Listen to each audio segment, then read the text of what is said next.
All right, we're going deep on Jakob Nielsen's 2025 UX predictions and how AI is going to transform UX, so get ready for some seriously cool stuff. Nielsen isn't just talking theory here, though. He's actually putting these AI tools to work himself. Right, and what's really interesting is how he's using AI to create avatars, like experimenting with different personalities for his videos. Yeah, I saw that. Like a Norwegian TV presenter or a C-pop idol. That's so interesting. It really makes you wonder, is it better to stick with one consistent avatar for branding? Or could mixing it up keep things fresh and more engaging? That's a great question, and it makes me think about how this could change how we consume information. Right, like totally change it. Imagine having specialized avatars for every topic. Oh, wow. You could have an AI expert for in-depth analysis. Yeah. An AI chef for cooking tutorials. Oh, I like that. An AI fitness instructor. Maybe not that one for me. But you get the idea. Yeah, I've read it. It's a team of personalized experts, all powered by AI. Talk about personalized learning taken to a whole new level. Exactly. But it's not just about avatars. Right? Nielsen also emphasizes constantly evaluating new AI tools as they come out. Because things are moving so fast. Exactly. He actually suggests keeping a running list. Oh, that's a good idea. Of tasks that you think AI could potentially handle. So you're ready to jump in right away? Right. So when a new model drops, you can test it and see if it's a game changer. He has a really funny analogy for companies that aren't doing this. He compares them to dinosaurs. Oh, yeah. Basically, they're headed for extinction. It's true. If you're not adapting, you're going to get left behind. Absolutely. It's not just about efficiency anymore. It's about staying relevant.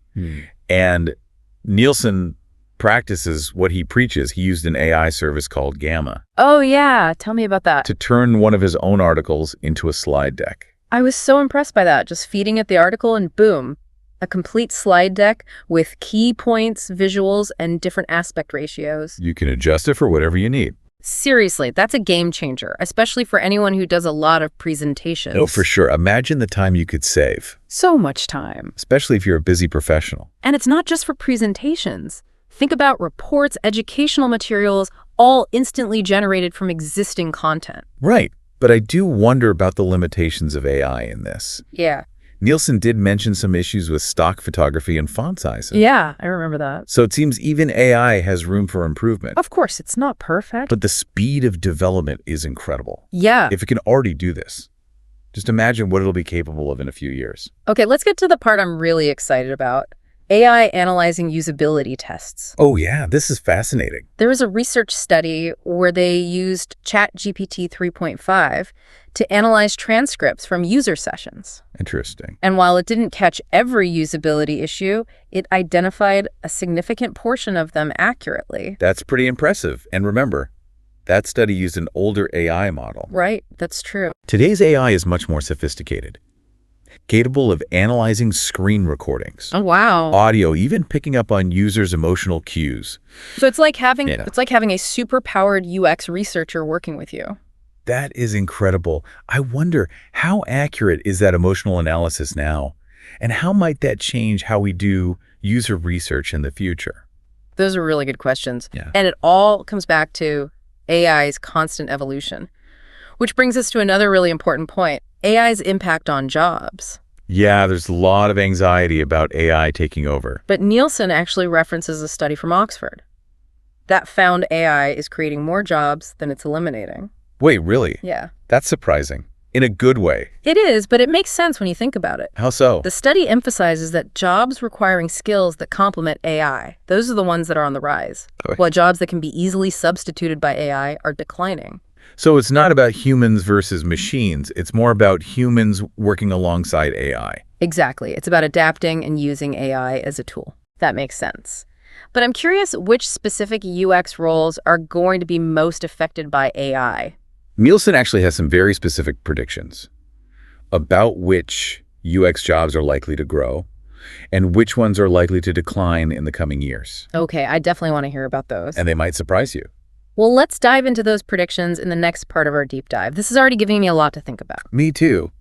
Okay, so Nielsen thinks the UX roles that are going to decline are the ones where AI can easily step in and do the tasks. So, like, which ones are we talking about specifically? He puts UX writing at the top of the list, then visual design, yeah, and UI design. But those are pretty fundamental UX roles. Are those jobs just going to completely disappear? Not necessarily disappear, But things are definitely going to look different. Think about it. AI is already really good at generating text and creating visuals, and it's only going to get better.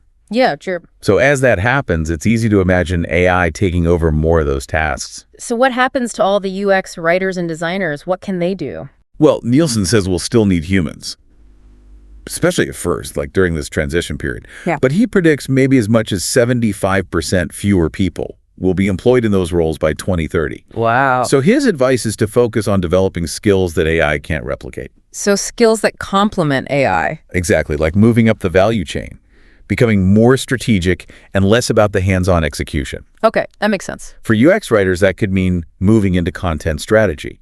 So they're responsible for the overall planning and direction of content. And then the AI does the actual writing. Right, and for visual and UI designers, they need to focus on the human aspects of design. The stuff AI isn't good at yet. Exactly. Things like understanding user emotions, designing for accessibility, and creating those innovative and engaging experiences that go beyond what AI can do. It sounds like the focus is shifting from technical skills to more strategic and human-centered thinking. Right, because those are the things AI hasn't quite mastered yet.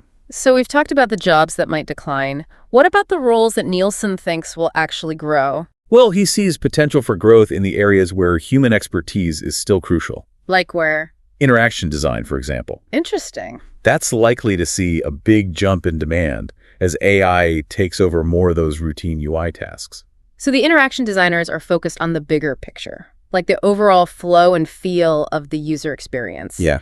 And the AI takes care of the smaller details. Exactly. Interaction designers will be the architects of the user experience. Making sure it's intuitive and engaging and enjoyable. Right. And speaking of architects, UX architecture and strategy is another area Nielsen sees growing. So that's the people who think about the entire user journey across different platforms, making sure it's a good experience no matter how someone is interacting with a product or service. Yes, exactly. And Nielsen thinks that as AI leads to this boom in new software and digital products, the demand for skilled UX architects is going to go way up. Because we need someone to make sense of it all. Right. We don't want users to be completely overwhelmed. It's almost like the more we integrate AI into our lives, the more we need humans around to make sure it's actually working for people. Yeah, finding that balance between AI's power and human ingenuity. So what's Nielsen's overall prediction? He thinks the demand for UX professionals is actually going to explode by 2040. Like 5 times as many UX professionals. That's a lot of new jobs. It is. So while some specific roles might shrink, the overall UX field is expected to grow like crazy. So it sounds like there's a lot to be optimistic about, but I'm sure there are challenges too, as AI takes on a bigger role in design. Oh, absolutely. And that leads to a really important question. What are some of those unintended consequences we need to be thinking about as we bring AI into the design process? Yeah, it feels like we're really on the edge of something big. It's exciting to think about all the possibilities, but I'm also a little wary of the potential downsides of AI taking on more of the design process. Like, what are your thoughts on that? Well, I think it's definitely something to be cautious about. You know, like with any new powerful technology, there's always the risk of unintended consequences if we're not careful. That makes sense. And AI is a tool, and like any tool, it can be used for good or for not so good purposes. Yeah, and as it gets even more powerful, those unintended consequences could become even more impactful. Exactly. And that's why it's so crucial to be having these discussions now. Right. To think about the potential issues and start developing safeguards before it's too late. I totally agree. We need to be proactive, not reactive. Right. So where do we go from here? What are the key takeaways for UX professionals and really anyone interested in the future of design? Well, I think the biggest takeaway is that adaptability is going to be key. The UX field is evolving so quickly. And those who can embrace these new technologies like AI, but also develop those uniquely human skills, they're going to be the ones who thrive. So it's not just about learning the tools, but also about understanding the broader context of how they're being used and the potential impact. Like, it's about responsible design, right? Absolutely. It's about remembering the human element in everything we do. AI can analyze data and generate content and automate tasks, but it can't replace human empathy or creativity or critical thinking. And those are the things that are really going to matter in the future. Exactly. This whole conversation has given me so much to think about. It's exciting and a little scary, but it's definitely a conversation we need to be having. So any final thoughts for our listeners as they process all this? I would say Embrace the change, stay curious, and never stop learning. The future of UX is happening now. Yeah. And we all have a role to play in making sure it's a good one. Well said. Thanks for joining us on this deep dive into AI and UX. Until next time, keep exploring, keep designing.